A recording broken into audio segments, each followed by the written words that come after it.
Hello, my name is Emily Doffing. I go by M. I use she, they pronouns. I'm a master's student studying psychological research and a graduate assistant mentor at the Office of Undergraduate Research Services. Today, I'm teaching you how to create and edit a research poster to present at a professional academic conference. To start off with, let's talk about research posters. Posters are the most common presentations for undergraduate students. Posters are flat trifolds. On the left side, you'll have background information and research methods. In the center are the results and pictures, such as graphs. On the right side, there's discussion, implications, and limitations of the results, followed by a conclusion and references. It's also very important for me to note that not all research needs to be completed before being presented. In fact, conferences are a great way to gain feedback on your early stages of your research or proposed research. Always refer to your faculty mentor for advice. So what are the differences between these two posters? There's a new format for posters now. It has a clear takeaway in the middle and is more visual based. A QR code for a virtual copy of your poster with your email written next to it. The text is minimal, so the text is larger and easier to read. And your audience members will come to the poster to talk to you, less so to read, similar to a PowerPoint slide.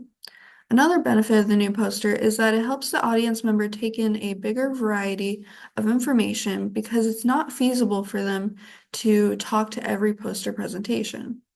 This way, they can pursue the researchers and their posters that hooks them in and wants to know more. So when people are just passing by the posters, they can quickly get an idea of what your poster is about, and then they decide whether or not they want to learn more about it. I recommend using these 6 sections for your research poster if you are in the later stages of your research. The sections will depend on the stage of your research. You start with your introduction and background of your research, such as a literature review. You then introduce your research question. You outline your methods and include your theoretical framework if you have one. You present your results. Next, you offer your discussion and conclude. Lastly, you cite your references. I have 6 pieces of advice for formatting your poster. Note that this advice is largely for new poster design. The first piece of advice is to be concise and to minimize text. Minimizing text in blocks are no more than 50 to 75 words, which translates to 5 to 3 sentences. Keep your total word count low, such as less than 1,000 total words, but hopefully around 600 words. Make it where your reader can go from beginning to end of your poster in 5 minutes or less. Second, use bullet points instead of full sentences. Text should be single space. Third, use sans serif font such as Arial for text. For accessibility, all text should be large enough to read from at least 6 feet away. Use at least 20-point type for text and 48-point type for title. Next, bolded or italicized text can be used to highlight general conclusions. People tend to bold their title. Refrain from underlining, and of course, always ask for feedback as it may vary based on your discipline. Now here's some general advice. Have blank space for your poster so it's easier to read. Avoid technical jargon depending on the audience. If you do use jargon, remember to define it in your poster. Do not include an abstract section. Your poster is the abstract. If an abstract section is required, keep it brief. One of my pet peeves is when scientists say data is when it should be data are. Data is plural noun while datum is singular. In an introduction, you should tell your audience about any influential work that led you to your research topic. Quickly, in the first sentence or two, get your research viewer interested in the issue or question that drove you to take up the project in the first place. Assume that they don't know your study and assume that they're predisposed to find your topic unimportant. Why should they care? Why is it relevant? What should they know to follow your research? Write this section to target a college-educated person who is not in your field. For example, you want to define any technical language or jargon. When presenting an introduction one-on-one to another person, you can make it interactive by asking them if they know about blank subject. For example, If you're presenting about endometriosis, a chronic pain condition, you can start your presentation by asking if they know about endometriosis. The advantage of the poster presentation, rather than a paper presentation in a symposium, is that it's more like an academic conversation rather than a one-sided presentation. This is also a great place for a photo or a figure to show the research reader that your work is interesting and worth their time. For example, endometriosis affects 1 in 10 people with uterus, but you can have a graphic of 10 people and one is highlighted to make your point. You will want to state your research question or questions in everyday simple language that will help anyone relate to the issue.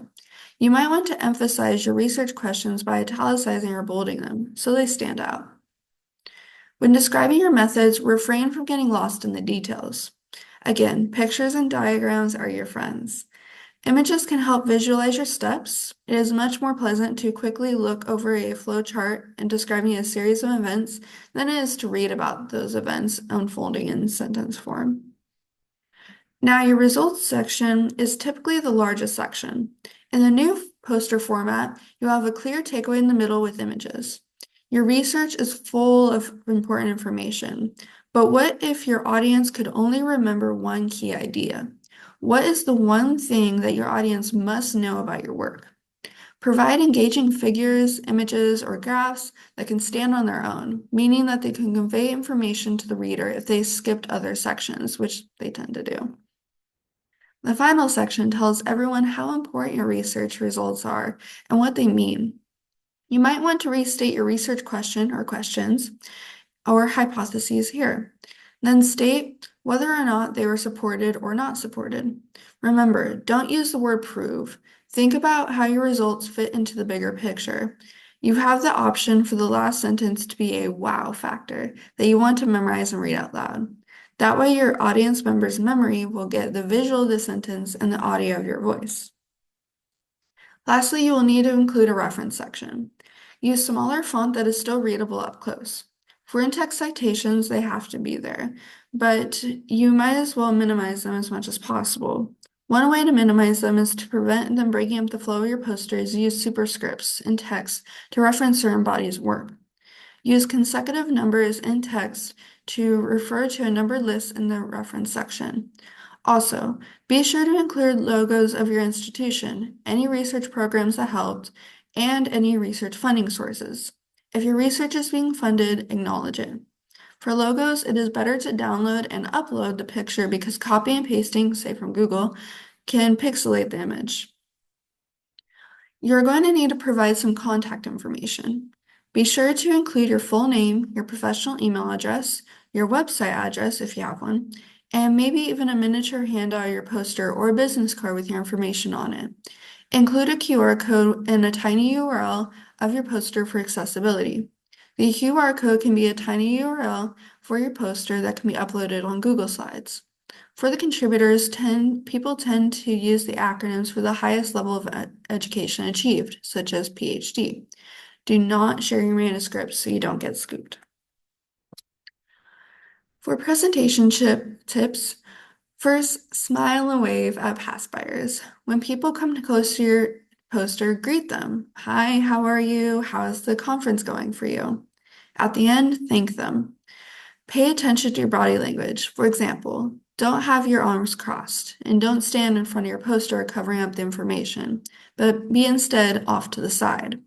Another way is to have people come to your poster and go to people's posters in a different poster section. That way you meet more people, practice more, and get more feedback. Second, talk to the audience, not to the poster. Make eye contact if you feel comfortable doing so. Third, according to the cognitive psychology's concept, the serial effect, the audience will most likely remember the beginning and the end of the presentations. That's why you want images for the results, because in the middle of this spiel, you tend to lose people. Please see the University of Washington tips for do's and don'ts for making a research poster accessible for disabled people, whether it is on-site presentation or a virtual one. Making a research poster accessible not only benefits disabled people, but your entire audience. As you are creating and practicing your poster presentations, remember you're not alone. Our office peer advisors can help you prepare your research presentation. The Haas Center, located next to the library, provides constructive feedback on your practice presentations. And the Writing Center can review the poster for its writing content. Here are the websites I reference in this presentation. Feel free to explore these websites for more information of the posters in the form of images and videos. Also, feel free to use these downloadable poster formats to build your poster. You can also explore them to get ideas of the layout of your poster. Thank you for watching. Your peer advisor is here to help you succeed at your research conference. Feel free to email us or call us, and follow us on Instagram and LinkedIn. We want to support you to have the best time at your conference.